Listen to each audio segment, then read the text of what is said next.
here. I just want to say you've been a friend to us, and since me and Tara, you and your wife have been a friend to us for a while now, since since we started politics, before we even really started representing the Woodlands, and I appreciate that so much. Brad's a beacon of the business community, of course, but also recently elected and diving into the world of politics as on the township's board of directors. So appreciate your service there, and I just want to say it's an honor to be doing this with you. Thank you for doing it, and thank you for being here on time when I couldn't. And I'll leave it to you, and we'll go from there and answer some questions that I think our listeners might be interested in. We got your dad and stepmom here, so if you're in trouble, we'll go to them. But thanks so much, Dan. Excited. Like we said, Kim and I have known you and Tara for a long time. When you were, even before candidate Crenshaw to replace our good friend Judge Ted Poe in his seat when he retired. But we saw your work ethic on the campaign trail. I remember the old marathon that you were running with the flag all around, and coming from someone that no one really knew to winning the race to now, little unknown fact, besides Donald Trump, you have the largest social media following of any Republican elected in the country. That's pretty impressive, following there. So I think over 2.5 million followers on Instagram alone. So would be bigger, but they stopped allowing growth on Instagram. I'm very frustrated about it. They never give us a response to that. Yeah, well, that's one of my questions, so we're going to get into that in a little bit. But if you haven't had a chance, one of my favorite things about Dan is he really is a policy wonk. He loves getting into the meat of things. His podcast is probably one of the best podcasts I've listened to. I listen to it on a regular basis. Hold These Truths with Dan Crenshaw. It's incredible. A couple weeks ago, you had Mark Cuban on for an hour. I mean, that's pretty incredible thing to have. But talking about healthcare and the disrupting that he's doing on that, and really dialing into taking business practices and innovation from the business world and bringing it into policy world, I think is genius, and you're doing a great job with that. Talk a little bit about your podcast and how you get into that and how you pick your topics. Sure, yeah. I mean, one of our jobs as a congressman is, of course, to vote. You're supposed to go to D.C. and you have to vote on pieces of legislation that come to the floor. You also should be writing some of those pieces of legislation and trying to get them to come to the floor. But trying to get things to come to the floor is quite the process that requires you to have built up some kind of reputation, some kind of credibility. And so a big part of building up that credibility is being able to communicate what your side wants. And so a huge part of the job of a congressman or any politician, really, even though it's not written in the job description, is communications. That's why there's town halls, of course, and so that's sort of the classic way of communicating. But that only draws a tiny of the tiniest of fractions of the population, and they're usually the ones who are just really mad at you. So these days, with all the tools we have, you've got to communicate a variety of ways. Social media is one of those ways, but social media can be a cesspool. I mean, let's just be honest. And it gets exhausting after a while. So, we still do it. I still try to put things out on social media. But I will say the podcast is the one part of our communication that I still really enjoy. I enjoy things like this. I enjoy the podcast, right? So as far as the digital side goes. I enjoy being on the ground with people because it reminds me that people are just people and not what I see online. And so it's a good way to get my mood back in order. But beyond that, all I have is the digital world. And the podcast is great because I learn from it. So we always have a different guest on, and they're usually an expert in something, ranging from, so we had Mark Cuban on to talk about a new, basically a new generic drug sort of pharmacy manufacturing that he's doing. I'm not describing it exactly correctly. We do so many of these podcasts that I forget who I've had on within the last few weeks. But we put out once a week. We did one on Western civilization, the history of Western civilization, with a professor from again, I don't even remember where he's from, but it was really good. You should listen to it. And we do things like that. We had an exorcist on once. I mean, that's still one of my favorites. That one's fascinating. Yeah, like a real life Catholic priest exorcist, given special permission by the Pope to talk about it. So. Mostly policy, but every once in a while something a little bit different comes out once a week, and we love doing it. And Danny back there is our producer. So I appreciate that. He could make millions doing that for somebody else, but he doesn't. He won't. My favorite one was your session with Bill Barr, former Attorney General under Trump. Y'all were drinking scotch the entire time, which I thought was even cooler. Yeah. Because you got to see some really cool stories. So that was a great. Yeah, it loosens him up when he's on. But the only reason we had to stop that one is because after 2.5 hours, I had to go to the bathroom, and he's like, "I'm still good," He's, but he's amazing. Well, let's dive into some questions. First off, you've got a 7-month-old Susie that you were talking about, so that changes the world. My first question is, having a daughter and being a new parent, has that affected the way you look at policy and legislation, or what's going on? I mean, talk a little bit about how being a parent has changed the way you look at things. Oh gosh, that's a great question. I mean, it changes a lot of things. I don't know if it changes how I look at policy. I think it certainly affirms that I need to stay the course, and staying the course is not easy. I'll just be honest with everybody about this job. I really did think the military was easier, and I lost an eye. Like I lost a lot of friends. I mean, I've got 8 friends tattooed on my chest, and there should be 10 at this point. I just haven't had the chance to put their initials in, and so it's hard, but it's politics is a very different kind of difficult, but it's a worthwhile difficult. All things that are worthwhile are hard. I mean, that's a basic truth in life. So I think she inspires me to stay the course, because I can't imagine a world where she doesn't have the opportunities that we have, where she doesn't live the kind of life that we want her to live. Other than that, it's just fun having a little minion who, and learning how to make her laugh and what kind of things she likes, and watching her personality develop. It's more just fun than anything else. So we're super in love and excited about it.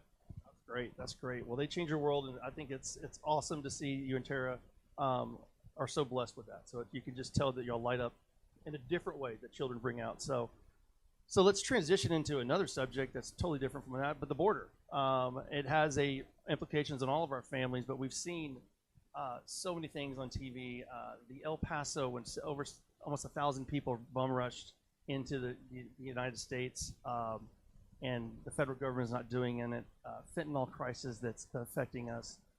Last night we heard about Operation Rainmaker, in which they went out and rounded up cartel leaders from all across a lot of them in Texas, that they've done recently, that cartel members are literally living in our communities. I'm not sure if you knew about that, but just you've been a leader on the border security issue for many, many years. You're the first person I ever heard say that we should declare these cartel members as terrorists, which I think is a great idea. Now you're starting to see that catch steam. Talk a little bit about what we're facing, and if you were king for a day, and Secretary of Department of Homeland Security, what do we need to do to fix it? Yeah, well, what we need to do is change certain laws. You need to change laws on paroling, and you need to change laws on asylum. So when we say catch and release, or you hear that phrase, catch and release, technically what we're actually talking about is 2 things. The Biden administration, we believe, illegally interprets the law and paroles a number of illegal immigrants who violate U.S. Code 1325 and cross the border illegally. Now, when you violate a law, the judge has some kind of discretion over what to do with you. You either stay in jail, you post bond, you get paroled, whatever. In this case, the law allows for certain circumstances to parole illegal immigrants who have done this. We believe the Biden administration has taken that and taken it way, way too far, because the law is too vague, to be frank. Trump tried to shut it down by shutting down asylum cases, because we were being overwhelmed when Trump was president. The courts struck that down. So there has been some recent grumblings in conservative Republican circles that we don't need new laws. We just need the president to just enforce the current ones. Well, 2 things can be true at once. President Biden did a lot of things that made it worse, rescinded a lot of executive orders, refused to enforce certain aspects of the law. That's all true, but it's also true that you need new laws. And it's dangerous to think otherwise, frankly. because I need to remind people that the second major bill we passed out of the House after our big energy bill was our border bill. And if we didn't need new laws, why would we pass a border bill? What would you do as Homeland Security Secretary? Well, it's an interesting question because the answer is you could do more, but not much more. That's the problem. You need actual law changes. Now, what would those law changes be? Well, you'd fix the asylum loopholes. So you would raise the credible fear standard. I would, if I were king for a day, I would say, look, you can't claim asylum if you're coming through Mexico, period. Because why don't you claim asylum in Mexico? I would now, and this is, Democrats would even agree with me on this, although some of our right-wing groups don't agree, which I think is kind of crazy. But I would offer authority to our consulates and embassies in third countries, whatever those countries are, to claim asylum there. Why are you coming all the way to our country, paying cartels 15,000 bucks, going through this horribly dangerous journey, which it is? Why don't we just offer you the opportunity to apply for asylum in your home country if you really have an asylum claim? Now, in another sense, this is kind of calling their bluff, because we all know that 90% of them are just coming for economic reasons. That's fine. I'm sure they're fine people. They just want jobs. But that's not what the asylum process is for. So there's a number of ways to clean that up. And I will say I'm hoping that in this supplemental coming up in the next week or so, that we actually do get some of those asylum reforms in there. That's a goal that I think is very achievable. We've been working behind the scenes quite a bit to make that happen. On the parole issue, you just need to change a few words in law. That's it. You just need to, there's a few lines in the law that you need to change so it's less vague and so there's no room for interpretation. Sure, you could build walls, right? But walls don't help Texas all that much. They're nice. They're good to have for security reasons. They don't stop. There's a difference between security and immigration. These are related but different things. There are people who are trying to get away, dressed in camouflage, doing their thing. These are, obviously mostly cartel members, drug runners, those types of people who do not want to get caught. Okay, walls are helpful for them. Now, can they buzzsaw through it? Sure, they can, but that takes some effort, and by the time they're doing it, it's probably caused Border Patrol, as long as Border Patrol's not tied up with thousands of other immigrants, to actually do their job. So there's different types of problems. The reason walls aren't so effective in Texas is because of our river, right? We've got a Rio Grande River, and well, that's the border. And so once you're in it, and especially once you're past halfway, we have to treat you with every constitutional protection that we offer everybody who's on our soil. That's why it's different. That's why you need thousands, no, not thousands, but hundreds of miles of wall in Arizona, New Mexico, and California. It works very well. Texas, you need immigration law to change. And cartels do obviously control the border. They charge what's called a piso tax for everybody who crosses. It depends on what country you're from, what dictates how much that tax would be. But I mean, we've seen cases, in southern Mexico, they open up a tractor trailer, there's 150 people stuffed in there. And what's crazy is they paid. I mean, they paid like 10,000 bucks a pop. I mean, that's a first class ticket to Japan, and you get stuffed in the back of a tractor trailer. And then they die, and it's awful. I mean, it's really, really awful what happens to these people and what these cartels are doing and how powerful they've become. I'm not familiar with the raid you're talking about. I should be. It happened last night, but I will say our sense of what cartel activity is in the U.S. I think that's important to address because we ask this question a lot. I chair the cartel task force, so we've done 20 plus interviews of experts, including Bill Barr. But even better than that, I think honestly, is our lower level interviews that we do with local sheriffs from California to Oregon to Texas. We interview journalists who have worked 20 years in Mexico City. We've really gotten a pretty solid understanding of the nature of the cartels and especially what the fentanyl production looks like. I'd be surprised if they arrested literal cartel members in Texas. I'd be surprised to hear that, because that's just not how they operate. They operate like a business. They operate with different supply chains, with different suppliers. They contract out. They've got the Colombians as their suppliers in Colombia. They don't send a bunch of Mexicans down there to do that. They just contract with them and they negotiate. They might send somebody on a plane to negotiate, but that's about it. And when it comes to the distribution networks here in the U.S., well, they're going to use locals, right? They're not going to use that Sinaloa guy who's murdered 15,000 people He's probably on somebody's list and probably doesn't speak English either. They're going to use local gangs and local drug dealers, and they're going to use local money laundering businesses. There's all of these when you have any kind of market, as everybody here in business knows, all of these different sort of subcontractors pop up and they fill gaps, and that's what we're seeing and what we're doing in response, and probably what this operation was about. I'm sure it was a mix of one of these interagency task forces that are usually run by the FBI. They're targeting what we would describe in tactical terms as network targeting. So there's kingfish targeting and there's network targeting. Kingfish targeting means okay, I'm going to go after El Mencho or El Mayo, like these really big cartel leaders. El Chapo that is one you would recognize. And there's some benefit to that, but keep in mind, there's just always somebody to replace the head on the snake. There's always somebody vying for that. It's much harder to replace that one guy that does that one transaction with that, because he's already got all the warehouses or he's already got all of the shell companies set up. That's a really hard guy to replace. So that's who you want to target, and that's probably when you're talking about getting a lot of people in the state of Texas at one time. They're probably doing network targeting and getting a lot of those mid-level managers, which actually has a real detrimental effect on their operations. You brought up fentanyl. We've seen that happen right here in Woodlands and Montgomery County. It's affecting across the world. As chairman of the task force to combat the Mexican cartels, what action is Congress taking? Is it a bipartisan approach? What does that look like? Well, we're figuring out what action to take. So the task force is designed as a bipartisan task force, and it is bipartisan. And I would want to thank my fellow Texan, Vicente Gonzalez, for making it so bipartisan. Without him, we probably wouldn't have any task force. It would just be a couple Republicans talking to each other, and that's about it. And even then, there's 19 Republicans on the task force. Guess how many show up to meetings? Maybe a few.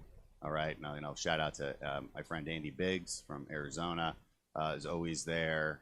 Warren Davidson, Brian Babin, local guy here, of course.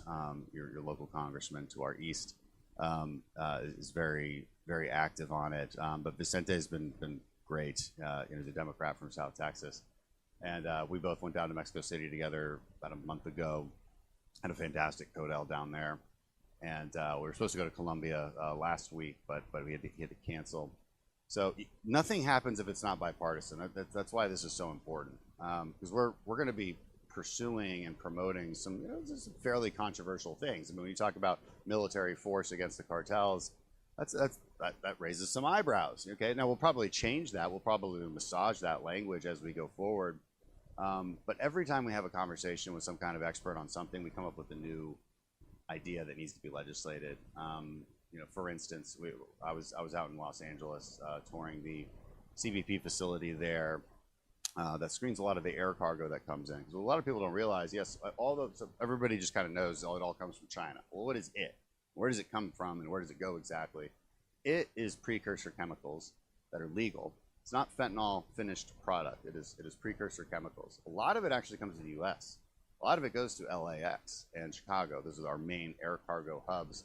And it's almost impossible to find. Now, they still do find it, but when they do find it, it's only a $5,000 fine for falsifying a manifest. So we find things like that out, and we're like, maybe you should make it $5 million. Maybe make that cost of business a little higher. So we find something new every single time. So we are making a lot of progress. I would expect us to really wrap it up and have some finished legislation, and also promote it at the end of the year. The other reason for doing it at the end of the year is because that's when we'll have a new president in Mexico that we can work with. The main hindrance to all of this is the Mexican government and AMLO. President Andrés Manuel López Obrador is a terrible guy, and his administration is difficult to work with. You wouldn't believe the conversations we had on that Codel with their foreign ministry. It was they still act like it's 1848 and that Texans are about to invade Mexico, and I'm like, careful, like a lot of people are thinking about it. I'm trying to hold them back and to get you guys to work with us. And so, I'm like, look, we need a military cooperation agreement. We need the same kind of. The reason we wanted to go to Colombia was to show what cooperation looks like and what can happen to a country in 30 years. Colombia is a great success story, and despite all the cocaine still being produced there, trust me, it's a great success story compared to the 90s and early 2000s. And we want the same for Mexico. So the new administration should be a lot better. I have a lot of hope for that. We have some really great meetings with some potential, very high ups in what is probably going to be the next administration there. And we don't want to do anything right now to screw them up because they're on our side. And so we're being a little quiet about things for now until the end of the year. So you brought up Vicente Gonzalez, congressman from South Texas that's working in a bipartisan format.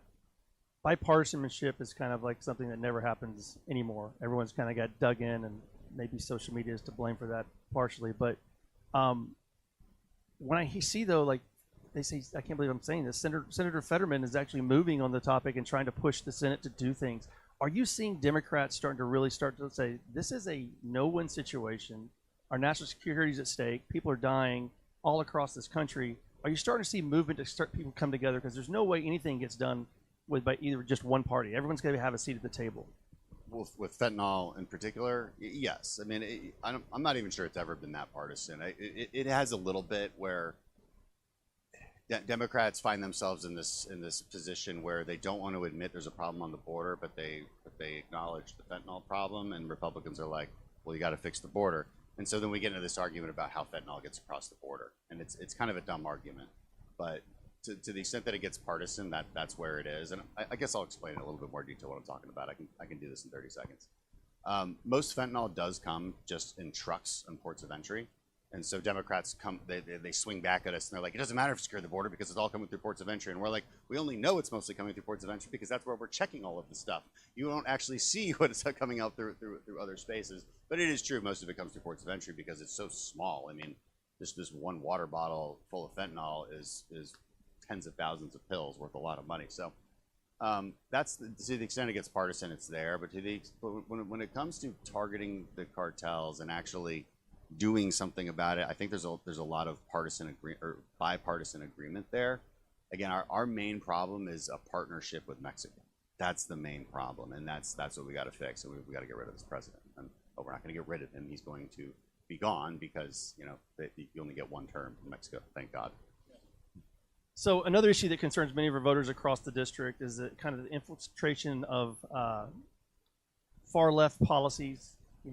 Gender identity, gender affirming care, those things.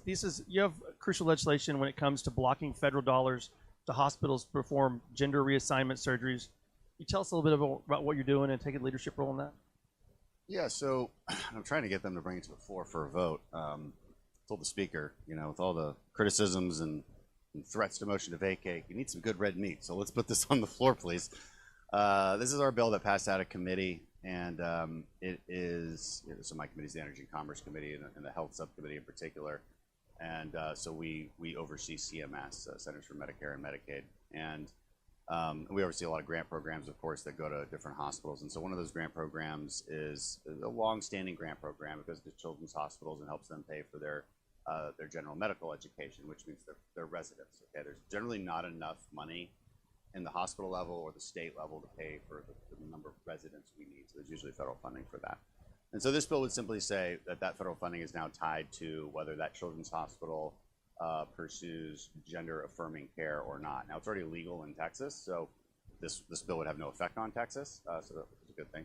But it would have effect on a lot of other places, of course, that do gender affirming care. And what do I mean by gender affirming care? What I mean is, a child shows up to a doctor and says, I'm not Dan anymore, I'm Daniela, and the doctor's like, got it. Well, let's start you on your journey, as opposed to saying, maybe we should put you in therapy because that's not normal. Let's put you through some normal, psychotherapy steps and treatments. No, gender affirming care, which only exists in the U.S., by the way. The Europeans are running away from this at this point. Although I think it was our NIH. Our NIH just came out with an announcement that they're not seeing any evidence that gender affirming care is a good thing at all. So that was a pretty big deal as well. Luckily, the science is finally catching up to the pseudoscience and starting to overtake it. But we're seeing horror stories. A 12-year-old girl should not have a double mastectomy just because she thinks she's a boy that day, and her parents, and this is the other problem. A lot of these doctors, bully parents who don't know otherwise, like what to do into these transitions, and it's terrifying because these are permanent physiological changes. You shouldn't just be trying something, just hey, well, it might help. Well, look, it might help if we give you some more vitamin D, but like it's also not going to hurt if we give you vitamin D. So that's a risk calculation. But these are permanent physiological changes, and they're not doing the risk calculations at all. So it's a horrible thing that our society is, that our medical society is somehow normalized, and we're trying to denormalize it because it's absolutely crazy. And I think about 90% of the public's probably on our side on this. I mean, there was a Washington Post survey or poll that said that 70% of adults were against using puberty blockers or hormone therapy on minors. They didn't say anything about surgical interventions, by the way. So that's 70% just on those therapies. Imagine if they did say surgical interventions. I think the number would be probably closer to 90%. I think everybody's against this. They think it's nuts. And so this was a big shot across the bow for that. Every Democrat voted against it. I don't know why. I can't imagine they believe the arguments they're making. We can go into all the details on why all the studies that they bring up are totally bogus. There are no real studies certainly no longitudinal studies on minors going through transition care and what it does and what it doesn't do, and how dangerous it can be. But it's a real problem. We're trying to fix it. I'm trying to get the speaker to put this on the floor so we can have that big debate with a bigger audience. And although the last one went pretty viral too, last time we'd had it, but it's a problem that we don't have anymore in Texas, but is child abuse across the nation. Well, you said all Democrats voted against it, and that's just a question I always have, and maybe you can shed some light on it. How come Democrats are so good at all sticking together, speaking from the same talking points, and Republicans are like all over the place? Uh-huh. I mean, they're very disciplined, and I take your hat off to them for that. But and I think everyone's having their thoughts and ideas and I think that's healthy. And that's what, as conservatives, we like. But inside baseball, they're very, very, very disciplined the way they go about things. They're disciplined politically, and what's interesting though is ideologically they are very different. And there is a big difference between Vicente Gonzalez, who we're working with on the Cartel Task Force. There's a pretty big difference between him and guys like David Trone from Maryland, big business guy. I could name a bunch of moderate Democrats. Between them and AOC and Bernie, massive differences. There's not that big of an ideological difference between, I don't know, Don Bacon, or I know you're gonna make everybody cringe, but even like Mitt Romney and like Jim Jordan. There is not a huge ideological difference between those two men. There just isn't. Everyone's like, of course there is, Dad. Shut up, you said Mitt Romney. I'm like, no, I'm just using it as an example, honestly, just to get I do want to get your blood boiling because I want to get you thinking about this. Like, what do they genuinely disagree on? Like, as far as just straight policy goes, it's not a whole lot. Conservatives are actually, that's the whole point of conservatism, is it's like founded on certain principles that really can't be changed all that much. You live in a box, and it's more of a framework with which to approach problems. Now, where we differ a lot is, I think, our sense of what's realistically possible to achieve and what isn't, and then we love to fight with each other on that. And so politically, we become very undisciplined. And look, I think there's also, the wiring is a bit different. I think Democrats are wired to want more of a collective. They want everybody to be in it together. So they're naturally wired to work as a team that way. Republicans are wired differently. We're skeptical of change. We're skeptical of big government and big programs and all of that. So there's a healthy skepticism to that. But all healthy things can turn unhealthy when they go to an extreme. And skepticism to the extreme is paranoia. Paranoia that your own side is betraying you, and so we come up with terms like rhino, and then we go hunt the rhinos with our silly little rhino hunting guns that we make up and we post about on Twitter. And it's like, what are we doing? I mean, what are we doing? There's nothing like that on the left. There is a little bit. I mean, Henry Cuellar AOC came down to Texas to try and primary Henry Cuellar. So it's not like it doesn't happen. It does happen. They have that same viciousness on the far left versus the normal left, okay? But ours is worse, and it manifests in taking down a speaker. I mean, they would never dream of something like that because they know they'll lose as a result. And in the end, the Democrats, when it's all said and done, despite their differences between Bernie and all the moderates, they're like, but we still got to win, right, guys? And everyone's like, oh, yeah, I mean, we still got to win, you know, because that's how you do things. And our side is like, I have literally heard some of the far right members say, no, there is value in losing. Sometimes we need to lose. I'm like, what? What?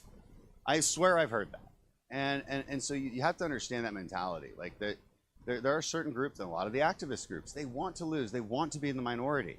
They do not want the responsibility of governing, because the responsibility of governing means you got to take hard votes. You got to pass budgets. And the budget always sucks to pass for a conservative. See, it's not like that for Democrats. So they don't have this weight on them because their principles are different.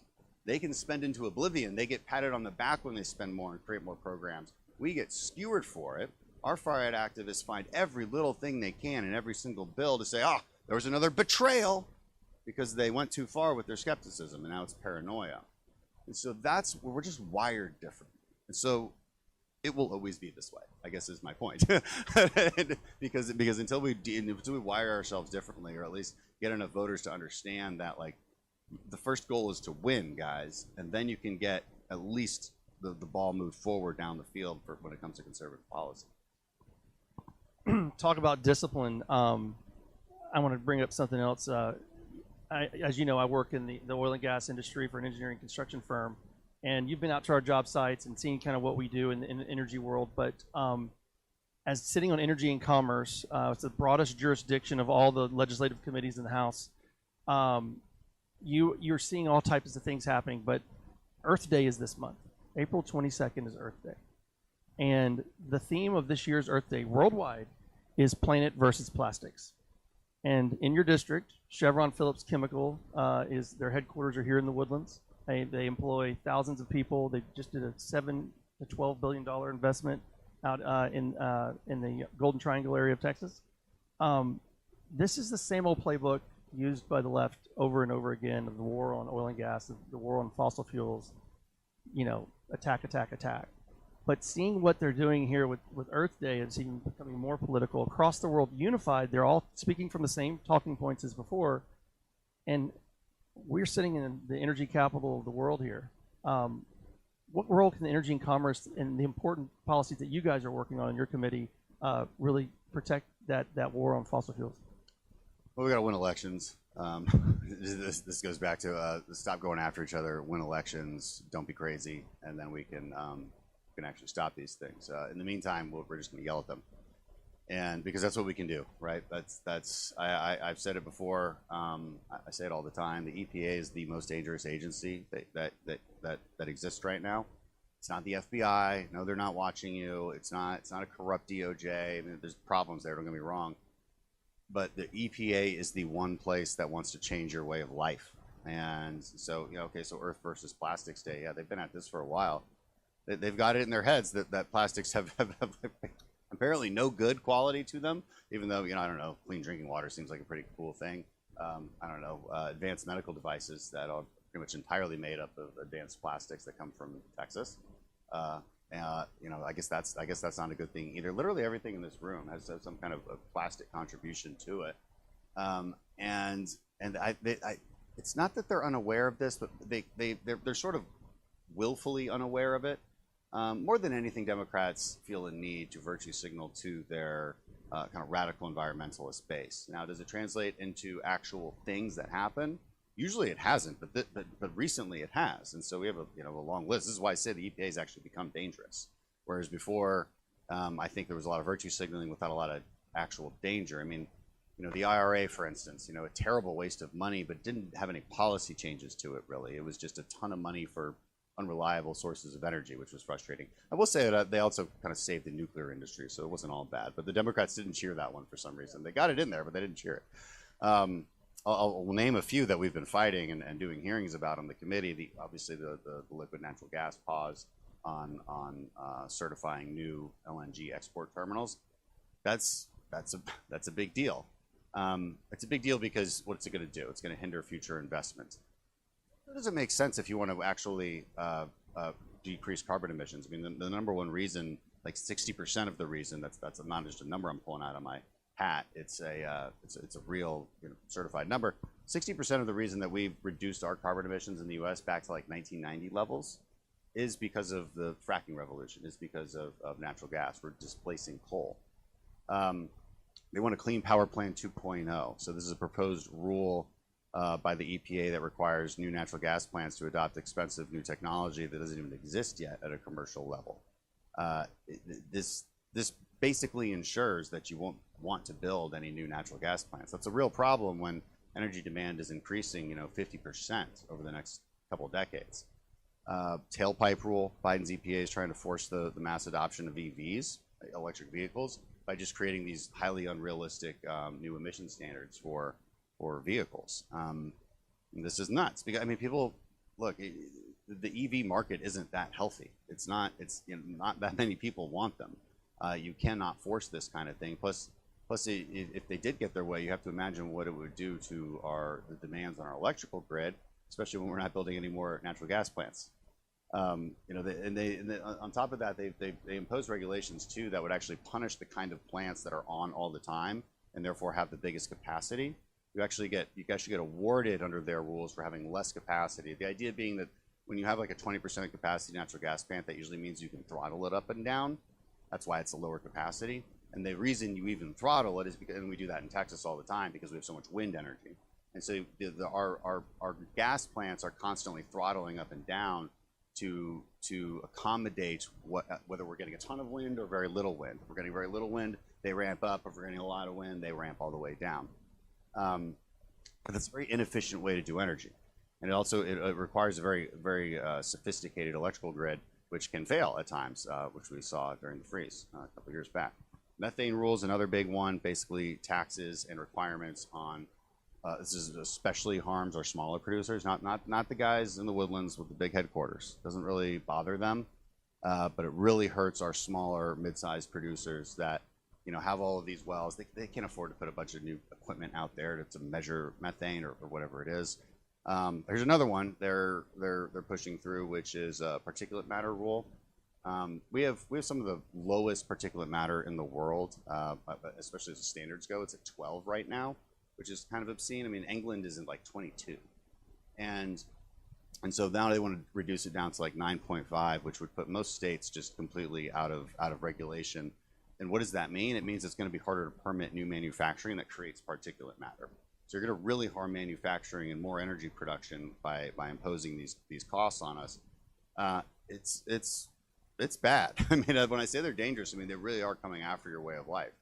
Destroy the kind of plastics they use, destroy the energy that you need. By the way, food too, because fertilizer uses a lot of hydrocarbons as well to make it. So we're pointing all that out on the committee, and we have legislation to fix all of it. The key is getting some of it through some of our must-pass bills every once in a while. We did do that with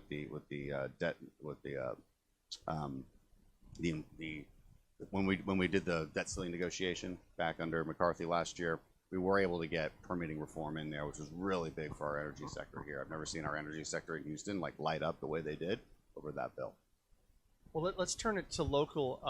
A few questions about things that affect your district specifically. The infrastructure funding, especially for flooding. Recently, you got Bear Branch, the dam modification project funding from the federal government, which was a huge deal for our community. But what are some of the things that you're looking at to make us more prepared for heavy rains or hurricanes, to less likely flood in your district? You've got from Kingwood, Tascasita, the Woodlands. All of us have the same problem. Right. This is where the dreaded earmarks come into play. I know that earmarks are a bad word in conservative talking head circles, but the reality is that's the only way for us as congressmen to bring money directly back to the district. We've had quite a number of wins on that front. It's Bear Branch Dam being one, but City of Conroe FM 1488 Street and Drainage Project funded the Tamina Economic Development Project. San Jacinto Wastewater Replacement Project, Montgomery County Wooden Bridge Replacement Project. We get what we can. There's a number of other detention projects throughout CD2 that are often a mix of local, state, and federal funding. The recent one, it doesn't affect the Woodlands area, but in the Kingwood area is what is Karin, help me out here. Now I'm forgetting it as I'm listing all of these. But we had another project that was approved as well, which will save lives. I mean, these are I mean, they cost money, but in the end, they save billions. You know, we just got to tour of the Kingwood High School, and these giant doors. They're also going to be great for the zombie apocalypse. These giant like metal doors that come up and basically barricade the school from all flooding from here on out, because it's either that or you pay another $50-60 million to try and fix the school if it floods. So you know, these are good investments that save lives, and these are the only kind of investments that I'll use earmarks for, is infrastructure that will help the community. I think we've been pretty successful in that.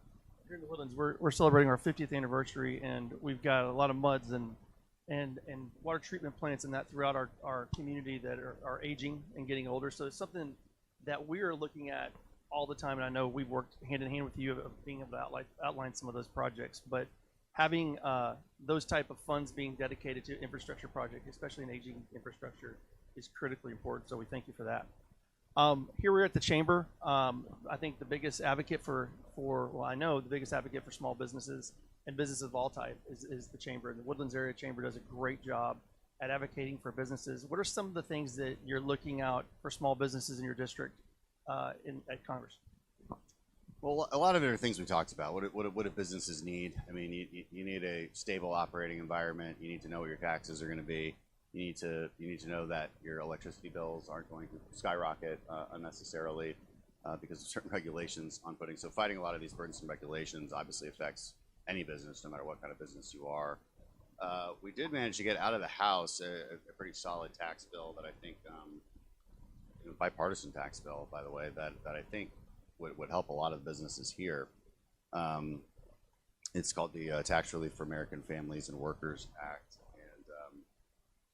It does a few things: immediate deduction for research and development costs, immediate expensing for businesses that invest in equipment, machines, and facilities, increases the amount that small businesses can immediately write off on items like computers, office furniture, and increases that to 1.29 million. The cap is currently 1 million. So it's stuck in the Senate for mostly, honestly, unknown reasons. Like some old guys in the Senate were upset that they weren't consulted further, like they're lords or something.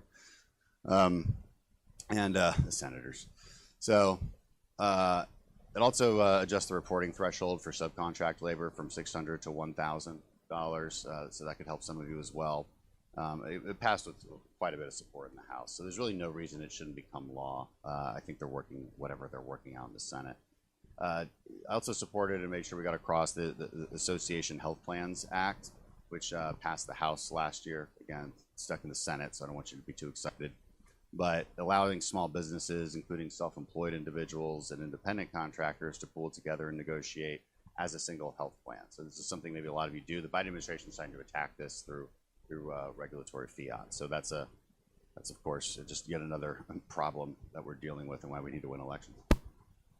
One of the things you do, I learned a lot about and have since the Mark Cuban interview, is your Healthcare Innovation Summit that you do, which I think is incredible. Here in the Woodlands, we've got a tremendous amount of healthcare. Every hospital around is very, very big and growing, and the need is great. But can you bring your Healthcare Innovation Summit to the Woodlands next year? You put me on the spot here. We're probably going to keep it at the Texas Medical Center because they've got the big atrium, and we're trying to create consistency so that we can maintain it. But it is a really cool summit, and I know it's like a different country coming down to the city of Houston. But the Texas Medical Center is the best in the world at what it does, and it's just this hub of amazing innovation. That's why we started it. I don't know. I don't even remember where the idea came from, honestly. We've been doing it since the very beginning, and some of the inspiration comes from my own mother. So my mom died of cancer when I was 10, and she was actually patient number 1 for a drug that is well known now, not so well known back then, in 1992, Taxotere. And so we give it an award every year, the Susan Carol Crenshaw Award, for a doctor or innovator who's done something amazing on any kind of front. And then we transitioned to what are basically TED Talks, like TED Talk, interviewed TED Talk, let's call them. And so we're taking somebody or a team or a company that does something just really interesting and new, whether it's a medical device or a therapy, and bring them on stage and present it in about 15 minutes. So it's one after the other. It keeps your interest. It's exciting. It's good. And we do about 4 or 5 of those. And no, I think it's one of my favorite things that we do. But I promise we did our energy summit at the Woodlands. Well, we're not going to stop doing that. We're not taking that anywhere. That's good. That's good. Well, you also the Crenshaw Youth Summit that's getting younger Americans involved in the policy and politics. I think is also critically important. We've got an aging party, and we need to get some more young people. So I think you've really helped lead that, and I think your social media influence is a big part of that. Appreciate it. And actually, so when we are doing the Youth Summit again. We didn't do it last year. We're transitioning what it is, honestly. So it used to be this big show because kids like shows, and the reality is that's not sustainable for me and my team to put on that kind of production. So we're transitioning it. I think we have a date set, September 7th. Anybody want to correct that? Okay, September 7th is the actual date, and we're transitioning it to our official side. So we have a campaign. We have my official office. Right now, you are in an official event. This is not a campaign event. This is an official event. And we're transitioning the Youth Summit, which used to be a campaign event, into an official event. So it'll be like a civics and leadership course. We'll bring in kind of a different kind of speaker, too. So, not your well-known social media influencers. We're forgetting about them. They charge us too much money, and they're too difficult to coordinate with. So, and so we're pushing it to be more of a civics course, maybe motivational speakers, interesting professors on different subjects, and try and get kids credit for it. We're working with all the superintendents in the area to push their kids there on that. It's going to be a Saturday, so spread the word. I think it'll be really cool this time and very educational. Okay, I have to ask because I do follow you on social media, but the United Airlines issue. Don't get me started. Why'd you ask? I know, but no, I think it's interesting. You have the Passengers Bill of Rights. I thought was a very interesting concept to have. So could you go into that a little bit? Well, we're trying to create it, and we haven't had the bandwidth to really dive into it. But a few ideas came to mind. The first bill that I'm going to introduce is a bit of a messaging bill, but I want it to be, and I want a lot of members to get on it to show the airlines we're looking at them. It's really just to have them pay back the COVID money. All your taxpayer money that went straight to those airlines during COVID. And I get why, but have any of you ever been thanked by any of the airlines for your tax money to make sure they still have their jobs? No? Didn't think so. But they are really quick to treat you like crap if something goes wrong. So I think everybody's tired of it. And I was just expressing that. I just had the platform to express it. I also managed to get the video of it. So, because a lot of people have problems with airlines, but I'm not so sure you've seen a video like that.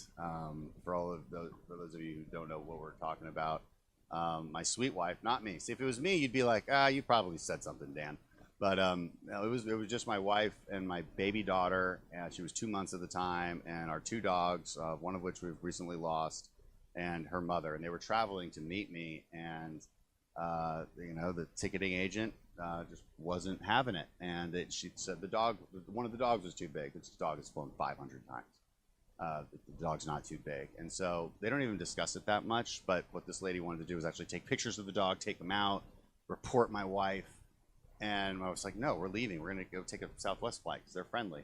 And as they're leaving, this woman reaches and grabs the dog, and and then denies it. Says my wife attacked her. They lie about you, and you have no proof, and you have no way out. And they're like, go online and file a complaint, see what we do. And well, I did do that, and I recorded my conversation with them, and it did not go well. Because they were horrible. Their first line to me was, "We deal with people like you and customers like you every single day. So let's do this." That was the VP of operations in Houston talking to me. And so imagine how he treats everybody. Obviously, he probably treats everybody else nicer. Honestly, he probably didn't like my politics. Let's be clear, But then I managed to get the video of what happened to my wife, and so yeah, passenger bill of rights. I think they should wear body cams. I think if you have the power to say somebody can't fly, which is it's a large power. Okay, it's very different from running a restaurant and saying, we're not serving you today. That's not that big of a deal. Okay, there's freedom of association in this country, but it's a really big deal the kind of power that airlines have, and they have power over routes. I can't boycott United. I have to fly them. I'd made this whole big video about them, and it went pretty viral. And I still have to fly them because I have no choice. I can drive all the way to Hobby and maybe get but the choices are really just United if you're in this area. So I think they should have to wear body cams. I think you should have access to the kind of videos that I got. Now, actually, you do. It's a FOIA request. You can get them, but there should be tape recordings as well. They should have to really prove their case against you. So there's a number of the ideas that we've come up with as well. I think on service animals too, you could probably make it a little bit easier on people. Like, why shouldn't you be able to fly with your family member's service animal to get that service animal to them, for instance? So there's a number of things we're looking at within the bandwidth that we have between the cartels and defending the energy industry, and a number of the other things we're doing. Well, Kim and I are flying to Mexico tomorrow on United, so we have 2 strikes against us. Holy guys, what are you doing? It's okay, I did it like a month ago. We're sitting in the back row. No, I think I think passenger bill of rights. I think it's a really interesting concept. But I mean, that's what I think, Dan. You bring different perspectives to things and start looking at things in different ways. And I think that's a huge strength of yours. You're not afraid to ask why. And I think that's so many times people are up there in D.C. Following the party line, you ask why a lot, and I think that's good. That encourages debate, encourages solutions to be presented, and keep doing that. Keep it up. Brad, thank you for doing this with me. I don't know what number of Coffee with Crenshaw this is, but it's your first, so thank you. Thank you so much for helping us host it. And last but not least, we just got awarded the best place to buy a home in America. Like the 18th time in a row, right? Yeah. We have a few realtors in the house tonight, so if you and Tara are ready to relocate to the Woodlands, we got them covered. We're taking donations immediately to afford our. We wanted, so we moved after I was redistricted. I was waiting to be redistricted to move out of the Heights. We were just living in an apartment there, and trust me, the Woodlands is we need to get one more level up. And we're absolutely coming. We love the Woodlands. We'd love to have you here. But thank you so much. Appreciate the chamber for having us. Thank you all.